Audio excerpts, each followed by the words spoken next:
اہل نجد میں ایک صاحب رسول اللہ صلی اللہ تعالیٰ علیہ وسلم کی خدمت میں حاضر ہوئے۔ ان کے سر کے بال بکھرے ہوئے تھے۔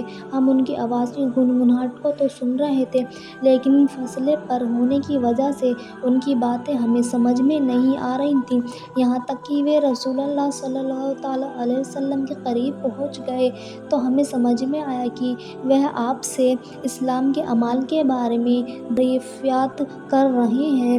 رسول اللہ نے ان کے جواب میں ارشاد فرمایا، دن رات میں 5 فرض نمازیں ہیں۔ ان صاحب نے عرض کیا، کیا ان نمازوں کے علاوہ بھی کوئی نماز میرے اوپر فرض ہے؟ آپ نے ارشاد فرمایا، نہیں، لیکن اگر تم نفل پڑھنا چاہو تو پڑھ سکتے ہو۔ پھر رسول اللہ نے ارشاد فرمایا، رمضان کے روزے فرض ہیں۔ انہوں نے عرض کیا، کیا ان روزوں کے علاوہ بھی کوئی روزہ مجھ پر فرض ہے؟ آپ نے ارشاد فرمایا، نہیں، مگر نفل روزہ رکھنا چاہو تو رکھ سکتے ہیں۔ اس کے بعد رسول اللہ صلی اللہ تعالیٰ علیہ وسلم نے زکوٰۃ کا ذکر کیا۔ اس پر بھی انہوں نے عرض کیا، کیا زکوٰۃ کے علاوہ بھی کوئی صدقہ مجھ پر فرض ہے؟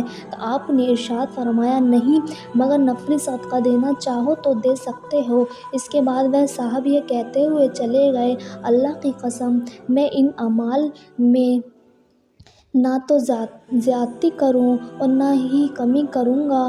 رسول اللہ صلی اللہ علیہ وسلم نے ارشاد فرمایا، اگر اس شخص نے سچ کہا تو کامیاب ہو گیا۔ بخاری شریف حدیث۔ کے دیہات کے رہنے والے ایک صاحب رسول اللہ صلی اللہ تعالیٰ علیہ وسلم کی خدمت میں حاضر ہوئے اور عرض کیا، یا رسول اللہ، مجھے کوئی ایسا عمل بتا دیجیے جس کے کرنے سے میں جنت میں داخل ہو جاؤں۔ آپ نے ارشاد فرمایا، اللہ تعالیٰ کی عبادت کیا کرو، کسی کو ان کا شریک نہ ٹھہراؤ، فرض نماز پڑھا کرو، فرض زکوٰۃ ادا کیا کرو اور نماز کے روزے رکھا کرو۔